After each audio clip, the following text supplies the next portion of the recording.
এমন উদযাপন তো হওয়ারই কথা, এমন পাগলামি তো চলারই কথা। দলটার নাম যে আর্জেন্টিনা, দলটায় যে খেলেন লিওনেল মেসি। অস্ট্রিয়ার বিপক্ষে মেসির পেনাল্টি মিস একরাশ হতাশা, তবে মনে বিশ্বাসটা ছিল আর্জেন্টিনার সমর্থকদের।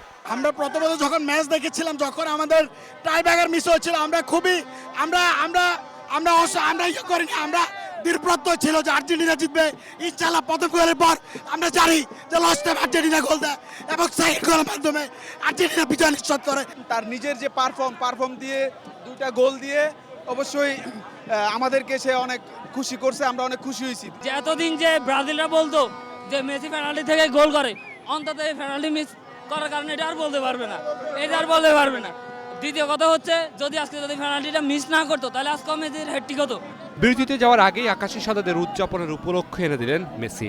ম্যাচ শেষ হওয়ার আগ মুহূর্তে এনে দিলেন পূর্ণতা। তাই তো এক দর্শক মনে করিয়ে দিতে বললেন, দুদিন পর বয়সটা হবে 39।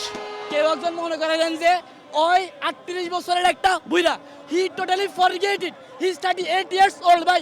দুই দিন পরে ওর বয়স ভাই 39 হবে। জাস্ট ওরে কেউ রিমাইন্ড করে দেন।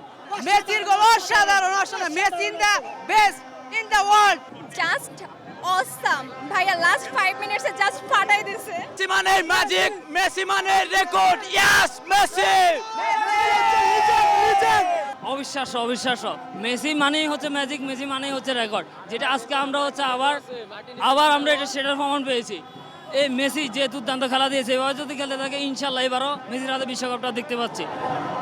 গ্রুপ পর্বের ম্যাচে আর্জেন্টিনার সমর্থকদের এমন উন্মাদনা। সোনালি ট্রফিটার যত কাছে যাবে মেসির দেশ, ততই বাড়তে থাকবে এই উন্মাদনা। টিএসসি থেকে মহসিন হল কিংবা রবীন্দ্র সরোবর ছাড়িয়ে বাংলাদেশের কোনায় কোনায় ছড়িয়ে পড়বে Messi. Mamunur Rashid, star play, Dhaka.